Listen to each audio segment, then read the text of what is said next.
자, 안녕하세요. 자, 오늘은 데이비드 휴메에 대한 퀴즈를 해설해 드리도록 하겠습니다. 자, 전체적인 분포를 보니까요. 음, 대부분 잘 봤습니다. 자, 15명이 이제 10점을 다 받았고요. 일부가 이제 9점과 8점을 받았고, 아주 극소수가 좀 안 좋은 점수를 받았습니다. 네, 이제 마지막 퀴즈였는데요. 어쨌든 그동안 수고하셨고요. 마지막으로 저희 기말고사가 있죠. 기말고사는 그 구글 클래스룸에 제가 공지를 해드린 대로 이제 다음 주 화요일, 그러니까 12월 며칠이죠? 12월 죄송합니다. 12월 8일. 네, 다음 주 화요일 12월 8일에 문제를 올리고 그 다음 주 15일까지 제출을 받으려고 합니다. 자, 이렇게 이해해 주시면 되겠고요. 자, 그러면 다음 문제 들어가 보도록 하죠. 자, 인간 본성에 관한 논고의 부제는 뭘까요? 거의 다 맞았죠. 실험적 추론 방법을 도덕적 주제에 도입하기 위한 시도가 이게 부제죠. 자, 그럼 그 다음 문제 넘어가죠, 바로. 본인의 경험에 비추어 우리의 상상력이 연합의 원리를 따른다는 주장을 뒷받침할 수 있는 증거를 하나 이상 제시해보자. 여러분들 아주 재밌는 얘기를 했죠. 기본적인 원리는 뭐예요? 꼬리에 꼬리를 무는 연상이죠. 연상작용. 그러니까 연합이라고 말하는 그 단어 자체가 association인데 이걸 연합이라고도 하고 연상이라고도 합니다.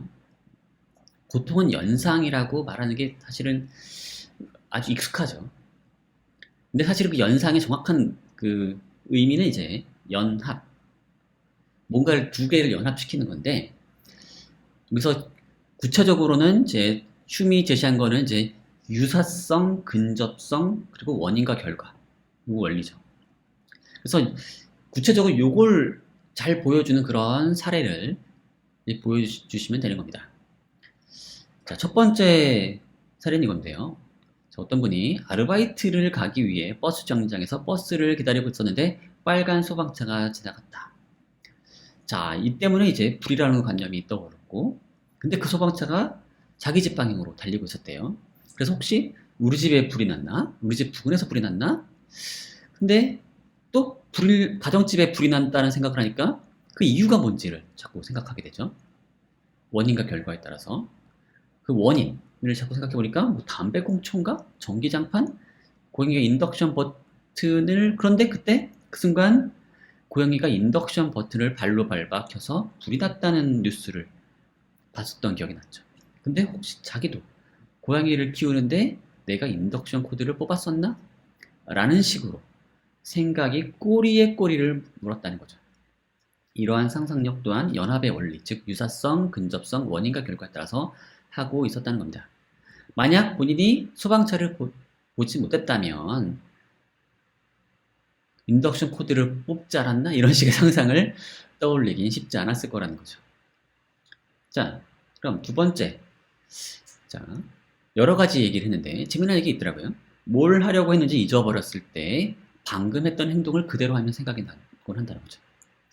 또 그와 비슷하게 물건을 잃어버렸을 때도 자기가 다녔던 길을 다니면 어디서 잃어버렸는지 생각난다는 거죠. 뭔가 근접성의 원리에 의해서라고 볼 수 있겠죠. 그 다음에 춤추기, 악기 연주하기, 자전거 타기 비슷한, 그 다음에 또 비슷한 UI의 IT 기기 작동하기, 비슷한 수영과 기기 등 우리는 비슷한 일을 하거나 공간적이나 시간이 근접한 그러한 두 가지 일을 할 때 저절로 생각이 나는 경우가 있다는 거죠. 그래서 게다가 이제 연합의 원리를 좀 강하게 해석을 하면은 이 상상이 이게 자유롭지 않다는 거죠. 그렇죠? 내 마음대로 상상을 할 수가 없다는 겁니다. 심지어 그렇다 보니까 내가 자전거를 타는 법도 마음대로 잊어버리지 못한다. 그러한 기억을 경험으로부터가 아닌 임의적으로 심을 수도 없다. 자, 이게 정확하게 딱 연합의 원리랑 정확하게 맞아떨어지는 건지 모르겠지만 약간 어쨌든 간에 그 상상이라고 하는 게 우리가 자유롭지 못하다는 점을 좀 이제 뽑아내서 얘기하는 것 같습니다. 다음에 다음 사례로는 이제 며칠 전의 경험을 얘기하는데 아이돌이 음악 프로그램에서 무대를 완벽히 소화할 수 있는데 랜덤 플레이 댄스는 틀리더라. 이것도 연합의 원리 아니겠느냐. 그렇죠? 왜냐하면 랜덤 플레이 댄스는 노래를 전주부터 틀어주는 게 아니라 중간 점프를 해서 아무 분이나 들려주니까 이게 버벅거린다는 거죠. 그렇죠? 앞부분부터 차례차례 해야 그걸 해야 다음 동작이 떠오르는데 그러질 않는 거죠. 그래서 한국의 안무를 정확히 추던 아이돌들도 버벅거리고 틀리게 된다. 이게 연합의 원리를 보여주는 좋은 사례다. 자, 사실 좋은 답안들이 많았는데 뭐 어쨌든 많이 뺐습니다. 자, 그 다음에 타인의 이름이 생각 안 날 때 주변에서 이름의 한 글자를 알려주면 생각이 난다. 그렇죠.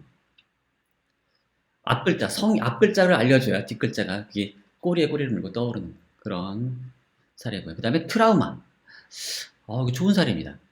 자, 경험했던 비슷한 상황이나 공포와 같은 일이 발생했을 때, 예전에 겪었던 아주, 이제, 예전에 겪었던 그 사건이 있으면, 그 사건과 비슷한 상황이 발생하면, 그 당시의 감정이나 심리적 불안이 같이 떠오르는 거죠. 자, 트라우마는 이게 연합의 원리가 워낙 연합의 원리라고 하는 게 너무나 강력하다 보니까, 우리가 이 상상을 통제할 수가 없는 거죠. 그 당시의 공포, 그 당시의 감정, 그 당시의 불안감, 이런 거를 지울 수가 없는 겁니다. 아주 연합의 원리의 그 강력함을 잘 보여주는 사례라고 할 수 있죠. 내 맘대로 상상력을 통제할 수가 없어요. 내 맘대로 감정을 통제할 수가 없어요. 그와 비슷한 일을 겪기만 하면 무조건 그게 떠올라서 저를 힘들게 만드는 거죠. 자, 아주 좋은 사례들, 그리고 아주 재밌는 사례도 좋았습니다. 자, 다음 문제. 인과적 추론에 대한 휴메 견해로 적절하지 않은 것. 자, 인과적 추론은 두 사건의 규칙적인 결합에 대한 관찰을 필요로 한다. 맞습니다. 근데 이것만 가지고는 안 되죠? 뭐가 필요해요? 자연의 균일성에 대한 원리. 그걸 전제해야 한다는 거죠. 근데 문제는 이 자연의 균일성 원리가 경험적 증거에서 잘 뒷받침된 명제라고 할 수가 없어요. 자연의 균일성 원리라고 하는 건 뭐예요? 지금까지 그래왔던 것처럼 앞으로도 그럴 것이다 라고 하는 그런 원리인 거죠. 그렇죠? 자연은 항상 동일한 작동 방식에 의해서 작동한다 라고 하는 그런 원리란 말이죠. 근데 이 원리를 경험적 증거에 의해서 뒷받침하려고 그러면 이상한 일이 벌어져요. 뭐냐면 자연의 균일성 원리가 그동안 적용됐기 때문에, 그동안 잘 맞아떨어져 왔기 때문에 앞으로도 맞아떨어질 것이다 라는 식의 얘기를 해야 되는 거죠. 자연의 균일성 원리를 뒷받침하는 순간 그런 식의 추론을 해야 되는 건데, 그 추론 자체가 또 뭘 전제하고 있어요? 자연의 균일성 원리를 전제하고 있는 거죠. 그러니까 자연의 균일성 원리는 경험적 증거에서 잘 뒷받침된 원리라고 말하기가 어려운 거죠. 경험적 증거에 의해서 뒷받침하려고 하는 순간 순환 논리에 빠져요. 자, 그렇기 때문에 이게 잘못됐다는 거고요. 마지막으로 인과적 추론은 인간의 생존과 결부는 우리의 습관이나 본능에 기초한다는 거죠. 그렇죠? 흉이 명시적으로는 습관, 본능이라고 하지만 이에 대해서 가끔씩 이게 생존과 결부되어 있다는 얘기를 합니다. 자, 그다음 이제 도덕에 대한 휴메 견해로 적절하지 않은 것. 이것도 거의 다 잘 푸셨는데, 이타적 행동은 결국 개인의 이기심을 위한 계산 결과로 환원된다? 아니죠. 이타적 행동과 같은 것도 일종의 인간의 본성이라는 겁니다. 자연스러운 본성이에요. 그래서 남이 힘든 걸 보면은 도와주고 싶어요. 같이 누가 힘들면 나도 아파요. 그런 본성이 있는 거죠. 되게 자연스럽게 내가 힘들어 계산해가지고 해보니까 그게 나의 이익과 관련돼 있다라고 계산을 도출해서가 아니라 그냥 보는 즉시 본능적으로 남의 슬픔에 못 견뎌하는 그런 게 있다는 거죠. 자, 살인은 나쁘다와 같은 말은 주관적 느낌이나 태도의 표현일 뿐이다. 그렇죠? 그 다음에 살인하지 말아야 한다는 진술은 참 또는 거짓의 대상이 될 수 없는 거죠. 그냥 내 느낌에 대한 표현일 뿐이니까. 객관적, 살인하지 말아야 한다. 살인이 나쁘다라고 하는 말은 결국 이게 만약에 사실이라면, 살인 나쁘다라고 하는 게 만약에 사실이라면 살인이라고 하는 어떤 객관적인 대상에 대한 참거짓의 진술은 아닌 거죠.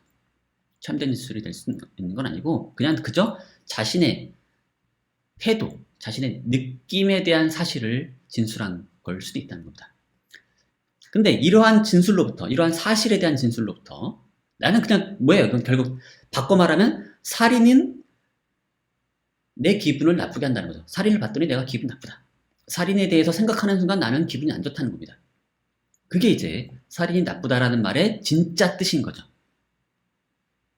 이게 살인 나쁘다라고 하는 말이 어떤 말 그 자체만 보면은 뭔가 진짜 살인에 대해서 그것이 옳다 그르다라고 하는 그걸 보지 뭔가 객관적인 진술처럼 보이지만 사실은 이 말을 추적해 가면 이것의 진정한 의미는 그냥 살인에 대해서 내가 생각을 하면 그냥 기분이 나쁘다라고 하는 것과 다르지 않다는 거죠. 근데 그러한 사실로부터 살인하지 말아야 한다라고 하는 규범적인 주장으로 나아갈 수는 없는 거죠. 그렇죠? 그런 거는 사실의 문제가 아닌 거죠. 사실의 문제도 아니고 또 뭐예요? 흉이 구분하기를 두 가지가 있잖아요. 사실의 문제가 있고 얘는 경험적 진술에 의해서 뒷받침될 수 있어요. 개연적이죠. 한편으로는 확실한 주장이 있어요. 하지만 얘는 확실한 주장들은 뭐예요? 관념들의 관계에 대해서만 다루고 있습니다. 하지만 살인하지 말아야 한다는 이건 살인이라는 관념과 그걸 하지 말아야 한다는 관념이 뭐 필연적으로 연결될 수 있는 게 아닌 거죠. 그러니까 살인하지 말아야 한다라고 하는 거는 이쪽도 아니고 저쪽도 아닌 거죠. 관념들의 관계의 문제도 아니고 사실의 문제도 아니에요. 그러니까 참 또는 거짓의 대상이 될 수조차 없는 거죠. 그래서 이거는 학문적으로 다룰 수 있는 문제가 아닌 거죠. 그래서 학문의 영역에서 버려버립니다. 내보냅니다. 다만 우리가 다룰 수 있는 건 뭐예요? 우리가 그런 거에 대해서 어떻게 느끼냐. 우리의 본성이 뭐 어떤 건지. 그런 것만 따지고 있는 거죠. 그러니까 흉은 지금 규범적인 주장을 상당히 회피하면서 그런 문제는 회피하면서 그저 인간은 보통 이러기 마련이다 라는 식의 심리학적인 연구만 하고 있는 셈입니다. 자, 그 다음에 이성만으로는 행위를 도출할 수 없으므로 이성은 도덕적 구별의 원천이 될 수 없다고 말하고 있죠. 그렇죠? 행위는 행위는 결국 그 기본은 뭐가 들어있어야 돼요? 감정, 정령 그런 게 있어야 되는 거죠. 그것을 좋아하거나 싫어하거나 선호도가 있어야 되는 거죠. 그게 있고 그걸 위한 방법으로서 방법을 이성이 제공해 주는 것 뿐인 거죠. 자, 그 다음에 이제 신에 대한 문제인데 신과 물체의 존재에 관한 문제인데요. 자, 이거 많이 틀렸네요. 자, 첫 번째, 물체의 존재에 대한 믿음은 철학적으로 정당화된 믿음이다? 그런 건 아니죠. 그냥 습관적으로 믿는 거라는 거죠. 정당화된 믿음이 아니에요. 다만 그냥 상식적으로 그냥 우리가 믿는 것 뿐이에요. 자연적인 믿음은 맞아요. 자연적인 믿음은 맞지만 철학적으로 정당화된 믿음은 아니라는 겁니다. 왜냐? 사람들은 물체에 대한 존재에 대한 믿음 없이 살 수가 없는 겁니다. 그런 사람 본 적도 없어요. 심히 보기에는. 자, 그 다음에 신이 존재한다라는 진술은 참 또는 거짓의 대상이 될 수 없다. 될 수는 있습니다. 슈미 보기에 그 구분 도식에서 관념들의 관계에 대한 문제와 사실의 문제로 나눈다. 존재에 관한 문제는 다 사실의 문제예요. 사실에 관한 문제니까 참 또는 거짓의 대상이 될 수 있죠. 참일 가능성을 우리가 따질 수 있는 겁니다. 그렇죠? 대상이 될 수는 있는 겁니다. 물론 이제 개연적인 참을 얘기할 수 있을 뿐이라고 얘기하겠죠. 그 다음에 신의 존재에 대한 설계 논증은 선험적 논증이다? 아니죠. 경험적 논증입니다. 신의 존재 설계 논증은 뭐예요? 우리 세계가 조화롭다 라거나 우리 세계가 뭔가 어떤 뭔가 괜찮은 원리에 의해서 작동되는 것 같은 그런 경험에 호소하고 있습니다. 우리의 경험, 우리가 세계에 대해서 갖는 경험들 있죠. 우리 세계가 너무 조화롭다거나 우리 세계가 너무 뭔가 균일하게 뭔가 멋들어지는 원리에서 작동하는 것처럼 보이는 그런 경험을 설명하기 위해서 신을 끌어들이는 거죠. 그것의 원인으로서, 그것을 창조한 어떤 존재로서 신을 이제 주장하는 거죠. 그러니까 이거는 선험적 논증은 아닙니다. 경험적 논증에 해당하는 거죠. 다만 흉이 보기에는 이게 결국 원인과 결과의 호소에서 논증을 하는 걸 텐데, 우리가 이제 기본적으로 이 원인과 결과에 호소하는 논증은 개연적일 수밖에 없고 불확실한 성이 있죠. 근데 지난 시간에 제가 이 수업에서 소개할 때 좀 빠뜨린 게 있습니다. 빠뜨린 게 있는데 뭐냐면, 우리가 연기를 보면 연기의 원인으로서 불을 추론할 수 있죠. 그리고 그런 추론은 꽤 이제 증거에 의해서 뒷받침됩니다. 왜냐면 그동안 우리가 불이 나면 연기가 같이 나는 걸 그동안 봐왔기 때문에, 원인 뒤에 결과가 오는 것, 불 뒤에 연기가 나는 걸 항상 봐왔기 때문에 우리가 연기를 보고서 불이 났나 보다 라고 추론하는 건 꽤 근거 있는 추론이죠. 하지만 우리 세계의 대를 보고서 신을 추론하는 건 이게 곤란해요. 왜냐? 그러니까 앞에서 연기를 보고 불을 추론하는 것보다 훨씬 더 근거가 없는 추론인 겁니다. 왜냐면 우리가 그동안 신 뒤에 이런 좋은 세상이 있는 걸 여러 번 반복적으로 경험한 적이 없거든요. 자, 인과적 추론을 하려면 뭐가 필요해요? 아까 보시면 인과적 추론은 두 사건의 규칙적인 결합에 대한 관찰이 필요로 하잖아요. 그러니까 그러면 어떤 우리의 세계에 대한 경험으로부터 신을 추론하려면, 그 원인으로서 신을 추론하면 신을 경험하고 그 뒤에 어떤 좋은 세계가 나오는 걸 여러 번 경험한 다음에, 우리 세계가 이렇게 아름다운 걸 보니까, 우리 세계가 이렇게 규칙적인 걸 보니까 이걸 만든 신이 있겠구나를 추론해야 되는데, 문제가 뭐예요? 그 추론의 전제가 될 수 있는 관찰이 없는 거죠. 두 개가 잇따른 신을 보고서 신의 결과를 계속적으로 본 다음에 봤어야 되는데 그런 경험이 없다는 겁니다. 그러니까 이게 추론이 안 되는 거죠. 그러니까 어떤 의미에서는 이제 이 논증이 헛소리일 수는 있는 거죠. 하지만 선험적 논증은 아닌 겁니다. 애초에 선험적 논증은 아닌 거예요. 애초에 이 논증 자체는 경험에 호소하는 논증이었던 겁니다. 자, 그 다음에, 자, 마지막으로 증거에 비추어 판단한다면 기적에 대한 증언을 믿는 것보다 안 믿는 것이 낫다. 여기 못하네요. 죄송합니다. 여기. 자, 이게 낫다가 아니라 이제 낫다. 죄송합니다. 이런 부끄러워. 네. 증거에 비추어 판단한다면 기적에 대한 증언을 믿는 것보다 안 믿는 것이 낫다라고 하는 게 이제 흉의 주장이었죠. 자, 왜냐하면 기적은 자연 법칙의 위배인데, 자연 법칙은 그동안 수많은 증거에 의해서 뒷받침됐기 때문에 예를 부정하려면 증언이 훨씬 더 강력해야 된다는 거죠. 근데 지금 우리가 보통 보던 증언들은 그 정도 강력한 일관성이나 어떤 횟수라거나 이런 것들이 부족한 거죠. 그러니까 안 믿는 게 낫다는 겁니다. 자, 이제 마지막 문제입니다. 자, 휴메 관점에서 합리적인 믿음과 비합리적인 믿음을 구분할 수 있는 방법이 있을지에 대해 500자 이내로 자유롭게 논하라고 제가 문제를 냈는데요. 자, 이런 문제를 낸 동기는 뭐냐면, 휴메이 어떤 곳에서는 합리적 믿음과 비합리적 믿음을 구분할 수 있는 것처럼 얘기하는 곳이 있는데, 또 다른 곳에서는 또 그렇지 않은 느낌이 있단 말이죠. 이 둘이 어떻게 조화될 수 있는지를 이제 물어보는 겁니다.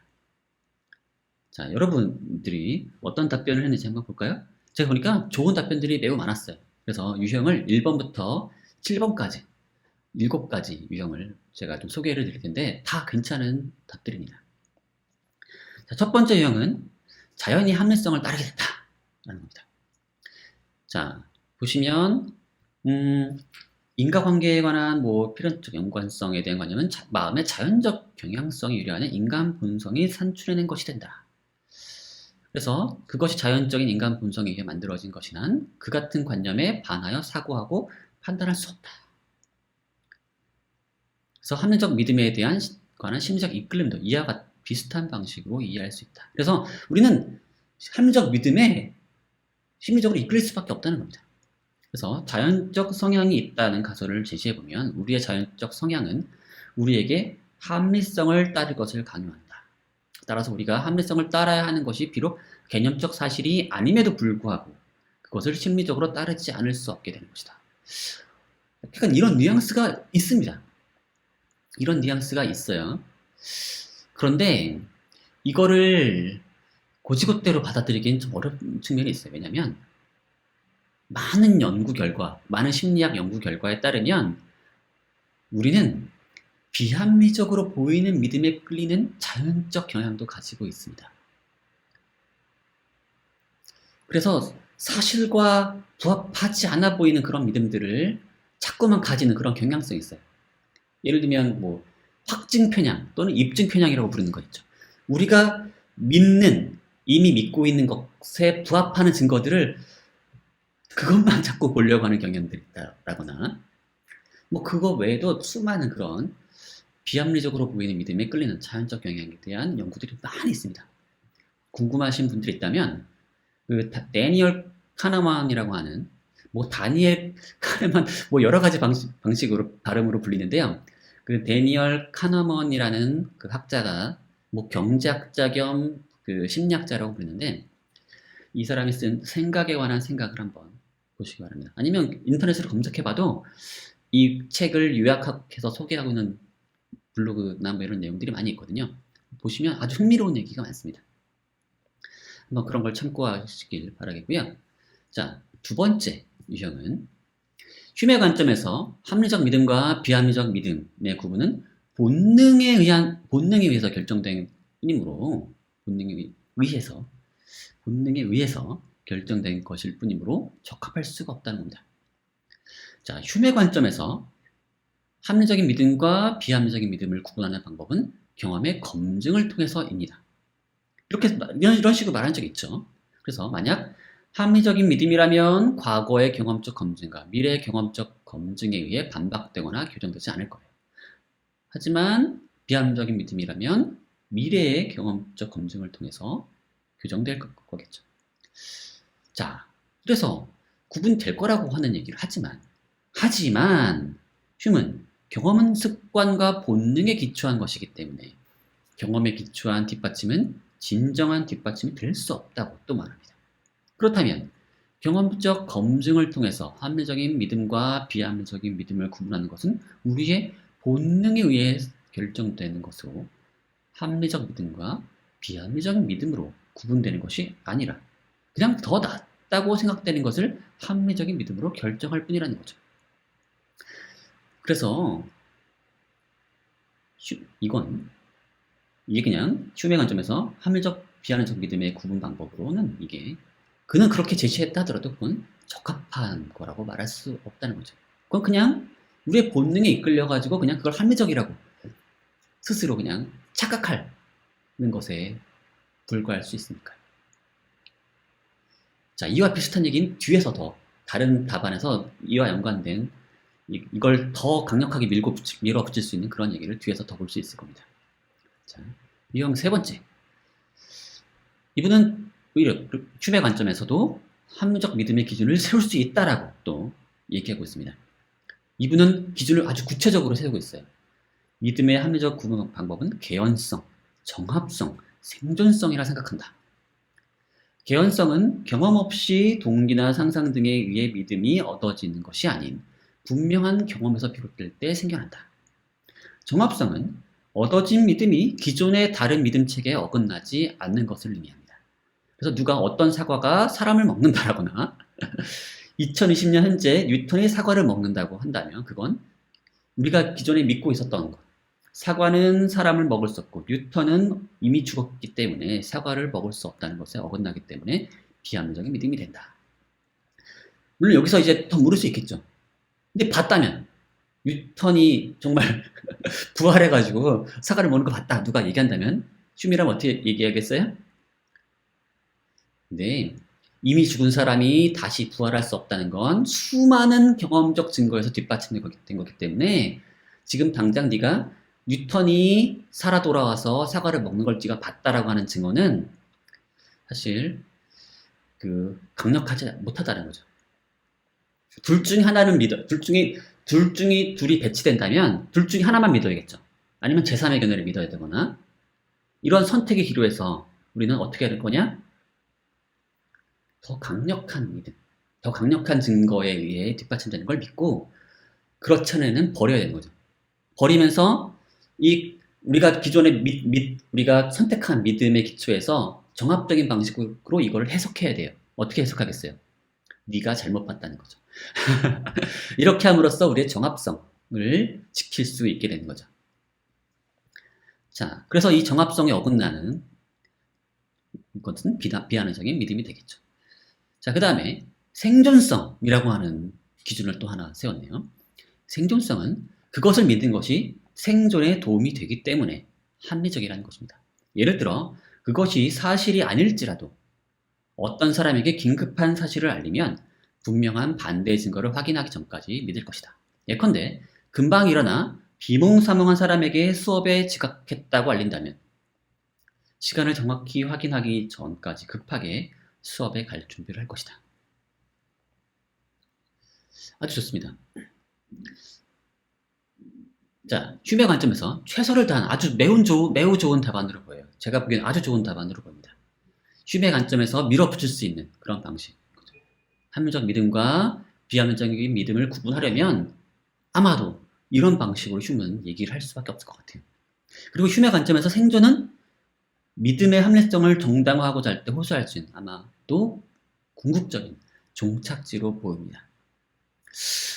그러나 이게 직관과 좀 배치되는 부분이 있어요. 과연 이 사람이 이렇게 급하게 수업에 가는 게 과연 합리적인 걸까요? 속았을 수 있잖아요. 물론 이에 대해서 이와 같은 상황이라면 이와 비슷한 상황에서 이러는 게 그나마 낫다라고 하는, 물론 몇 번을 실패할 수도 있지만 이런 게 낫다라고 할 수 있을 수 있을 것 같아요. 지금 뭐 이거 증거를 다 재볼 수 있는 상황이 아닌 경우에는, 아주 급박한 상황에서는 그럴 수 있죠. 근데 그걸 보통 우리가 합리적으로 말하나요? 글쎄요. 글쎄 그거는 근데 믿음만 가지고 얘기할 수 있지는 않는 것 같아요. 어쨌든 좀 더 나가서 일찍이 데크르트도 이런 비슷한 얘기를 했죠. 근데 데크르트도 알아차렸듯이 어떤 믿음이 생존에 유리하다는 것이 그 믿음의 참과 어떻게 관련될 수 있을지, 인과관계에 대한 참된 이해는 믿음에 유리한 경우들이 분명히 있습니다. 그렇죠? 그러나 만약에 목사가 자신의 생존, 자신의 생계를 위해서 신이 있다고 믿는 것도 합리적인 믿음이 될까요? 생존성. 목사라면 자신의 생계를 위해서 신이 있다는 믿음을 스스로 믿고 남에게도 그걸 믿게끔 설득해야 할 텐데, 그럼 자신의 이익을 위해서, 자신의 생존을 위해서 그런 믿음을 가지는 게 합리적이라고 할 수 있나요?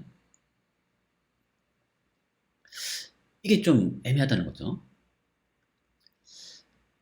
그러다 보니까 휴미라면 이런 식으로도 얘기할 수 있을 것 같아요. 특히 이제 신 문제에 관해서 휴미 얘기했던 것처럼 증거에 기초한 믿음과 이해관계에 기초한 믿음을 구분하는 거죠. 그래서 합리적인 믿음은 증거에 기초해서 믿는 거고, 비합리적인 믿음은 모종의 이해관계, 동기에 의해서 믿는 것이다.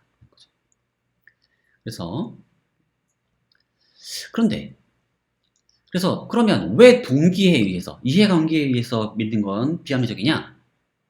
그거는 논리적으로 뒷받침할 수 없는 인간의 자연적인 성향, 감정, 태도에 근거에서 비롯되는 표현이기 때문이라고 생각한다라고 지금 답변하고 있네요.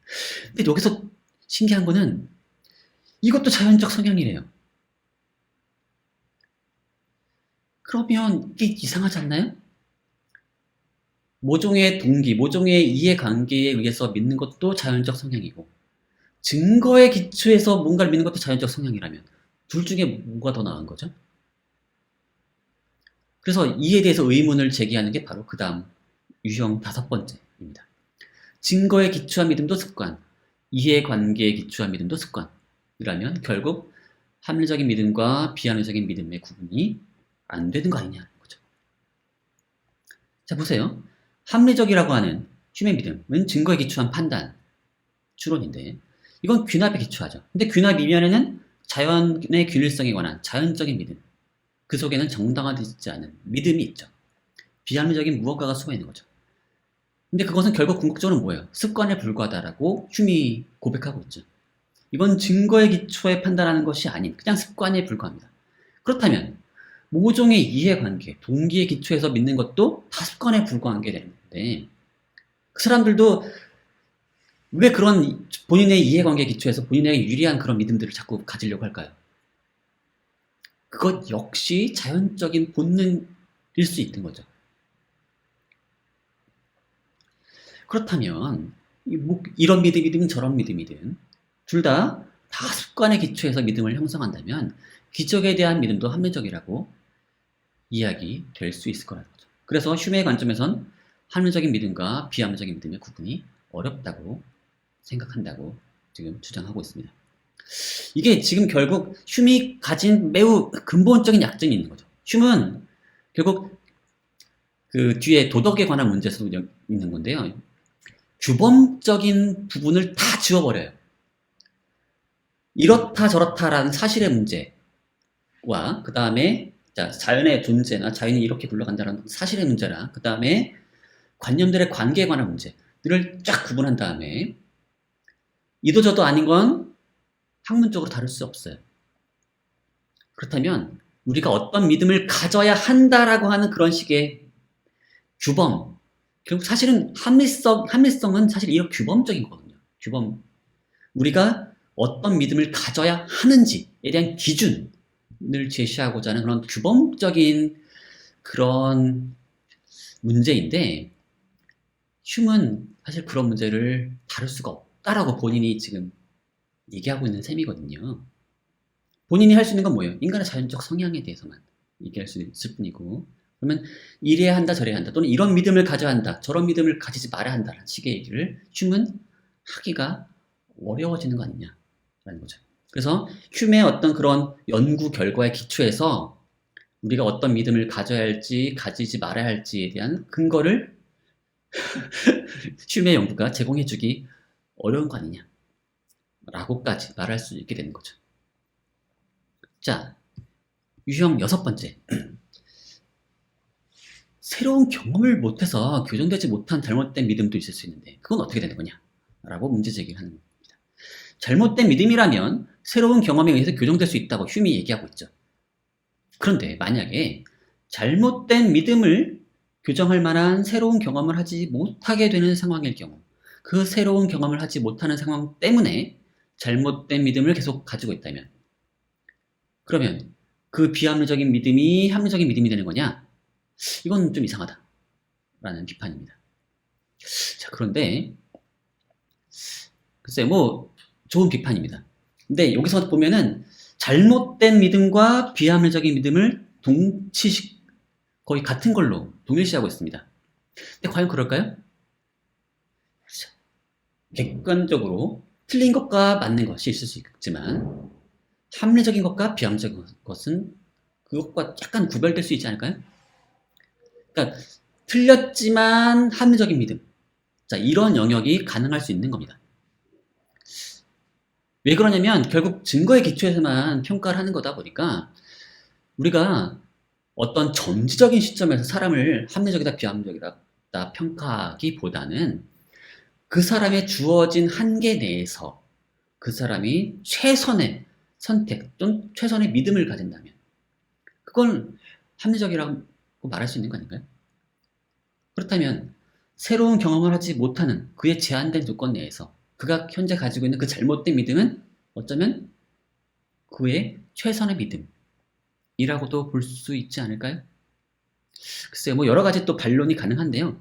어쨌든 간에 지금 잘못된 믿음, 틀린 믿음과 비합리적인 믿음을 동일시 해서는 안 된다는 겁니다. 자, 그걸 좀 염두에 두시면 좀 더 이 문제의 답을 하는데 좀 더 그 정교한 논의를 만들 수 있을 것 같고요. 그 다음 마지막으로 7번째 유형인데요. 검증을 통해서 구분할 수 있는 거 아니냐라는 겁니다. 자, 믿음은 절대적으로 합리적일 수도 비합리적일 수도 없다. 하지만 믿음은 검증을 통해 합리적인지 비합리적인지 상대적으로는 구분될 수 있다는 겁니다. 어떤 믿음이 더욱더 발레나 비판에 적절히 대응하는지에 따라 믿음이 합리적인지 비합리적인가를 구분할 수 있다. 다만 검증 당시 상대적으로 합리적이었던 믿음도 새 검증에서 상대적으로 비합리적인 믿음이 될 수도 있다. 자, 그래서 매번 검증을 새로 하기 전까지는 상대적으로 합리적인 믿음과 비합리적인 믿음을 나눌 수 있다. 자, 이 검증 문제도 이제 과연 좋은 기준이 될 수 있을지 고민해 볼 필요가 있습니다. 자, 검증이라고 하는 건 예를 들어서 어떤 믿음에 반하는 어떤 발레를 이용해서 검증할 수 있다는 거죠. 근데 어떤 기존 주장을 믿는 사람이 그에 대한 발레에 부딪혔어요.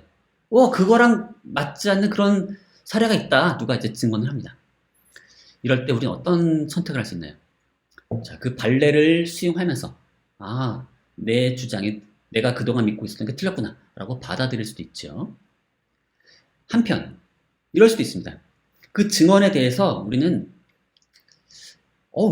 내가 믿고 있는 이 믿음이 그동안의 수많은 증거에서 뒷받침됐기 때문에 네 증언을 내가 못 믿겠다 라고 무시할 수도 있는 거죠. 나는 너가 나를 반박하려면 더 많은, 더 확실한 증거를 갖고 와라. 아니면 그 증거에 대해서 증거가 확실하다라고 하는 다른 사람들의 증언도 더 갖고 와라. 이런 식으로 무시한다면, 그리고 이런 무시를 얼마나 할 수 있을까요? 어느 선까지는 무시할 수 있고 어느 선을 넘어서면 무시를 못하는 걸까요? 자, 이런 행동 과연 언제는 합리적이고 언제는 비합리적이 되는 걸까? 고민할 필요가 있는 거죠. 그러니까 우리가 뭐냐면 검증 또는 뭐 반증 이런 식의 얘기가 그렇게 간단하진 않다는 겁니다. 그러니까 궁극적으로 뭐 경험에 의해서 경험적 검증에 의해서 합리적인 믿음과 비합리적인 믿음을 판단할 수 있는 거 아니냐라고 아주 큼지막하게 대충 얘기할 수는 있지만 그게 정확히 어떤 방식으로 이루어져야 하는지에 대해서 좀 더 세심한 고민이 필요하다는 겁니다. 사실 이 문제 바로 이제 과학 철학자들이 바로 이 문제에 고민이 많았죠. 이 문제에 관심이 있다면 다른 학기에 이제 과학 철학 수업도 들어보시기 바랍니다. 그럼 자, 이런 식으로 이제 휴메에 대한 퀴즈의 해설을 여기서 마치도록 하겠습니다. 자, 모두 수고하셨고요. 자, 감사합니다.